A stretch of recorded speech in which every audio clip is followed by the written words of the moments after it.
जीवन में जो कड़वी बातें हो जाए प्लीज उन्हें भूलने की आदत डालिए। जीवन में कड़वाहट किसकी जिंदगी में नहीं आती, जीवन में अशुभ योग किसकी जिंदगी में नहीं आती, जीवन में विपरीत वातावरण किसकी जिंदगी में नहीं बनता। जरा एक बात बताओ, अरे अपने साथ तो हुआ ही क्या, एक बार कल्पना करो।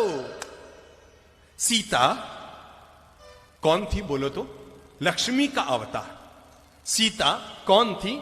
रघुकुल की महारानी। सीता कौन थी? जनक नंदिनी।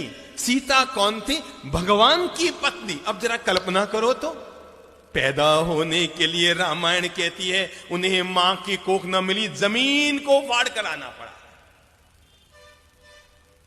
शादी हुई तो खुशियों का बैंड भी न बजा कि परशुराम बैंड बजाने पहुंच गए। शादी करके अपने ससुराल 4 दिन सुख से न जी कि मंथरा और कैकेयी प्रकट हो गई। पति का साथ निभाने के लिए जंगल में गई तो रावण प्रकट हो गया।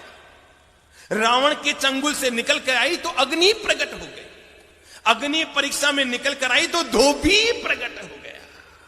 दिमाग लगाओ, दिमाग लगाओ सब लोग, हर भाई हर बहन अपनी जिंदगी को एक बार तोल लो कि अगर मुसीबतें जिसे हम जिंदगी में कहते हैं, अरे हमारी जिंदगी में मुसीबतें आई क्या है। हम में से कोई दावा नहीं कर सकता कि मैंने सीता की जिंदगी में जो मुसीबतें आई उसका 1% में मुसीबतें जिंदगी में झेली। हम में से कोई पुरुष दावा नहीं कर सकता कि जितनी साधना में तकलीफें भगवान महावीर ने उठाई उसका 1000वां हिस्सा भी हम में से किसी ने नहीं झेला,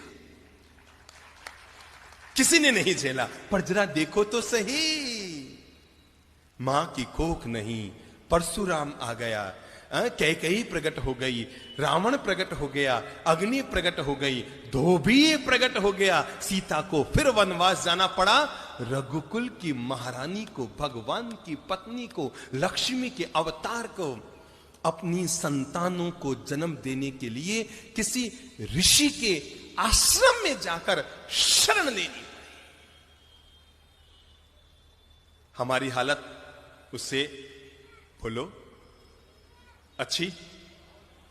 शाबाश, बहुत अच्छी। हम में से हर महिला के साथ ऐसा नहीं हुआ जैसा सीता के साथ हुआ। पर मैं आपको यह बताना चाहता हूं, इतना कुछ होने के बाद भी सीता के मन में शांति थी, चेहरे पर मुस्कान थी और अंतर मन में औरों के प्रति पवित्र भावना थी।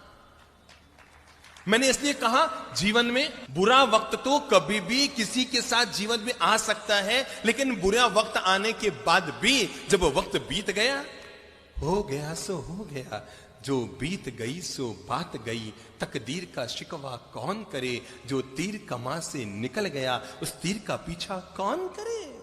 उसने आपकी जमीन दबा ली, नो प्रॉब्लम, जो मेरा है वो जाएगा नहीं और जो चला गया वो मेरा आई नहीं। किस बात को लेकर मन में विषाद कर रहे हो और किस बात को लेकर मन में पीड़ा कर रहे हो? आपने 5 लाख किसी को दिए थे ये सोचकर कि बुढ़ापे में 5000 रुपया महीना आता रहेगा तो पति पत्नी दोनों सुख से रोटी खाते रहेंगे। मेरे भाई, नियत को बिगड़ते कोई वक्त नहीं लगता। बड़े बड़ों की नियत बिगड़ जाती है और सामने वाले ने आपके 5 लाख दबा लिए। चिंता मत करो, ऊपर वाले की व्यवस्था बड़ी गजब की होती है। वो 99 द्वार बंद करता है, तब भी जिंदगी में एक द्वार जरूर जरूर जरूर खुला रखता है। 99 बंद द्वारों को देखना, इसका नाम है विषाद, और खुले एक द्वार की तलाश करना, इसका नाम है जीवन का प्रसाद। भूल जाओ, किसी ने आपके साथ गलत व्यवहार किया, कब तक उसकी गांठ मन में बांधे रखेंगे? किसी ने आपके 2 लाख डुबो दिए, अरे रुपये गए सो गए, कोई दिक्कत नहीं, आपकी नींद और चली गई, आपकी शांति और चली गई, आपकी मुस्कान और चली गई, आपकी सुख की रोटी हाथ से चली गई। रुपये गए सो गए, जाए भाड़ में। अरे सबके रुपये जाने ही हैं। आदमी जन्म लेता है ना तो लंगोट मां पहनाती, उसमें जेब नहीं होता, होता है क्या? और आदमी मरता है ना तो घर वाले कफन उड़ाते हैं, कफन में जेब नहीं होता। पर आदमी कितना मूर्ख होता है, जन्मने पर लंगोट में जेब नहीं, मरने पर कफन में जेब नहीं, और जिंदगी भर जेब जेब जेब जेब भरने में ही लगा रह जाता है। सबको छोड़ना है, सबको जाना है, छूट गया सो छूट गया, चला गया सो चला गया। जीवन का मंत्र याद रखो, जो मेरा है वो जाएगा नहीं, और जो चला गया वो मेरा।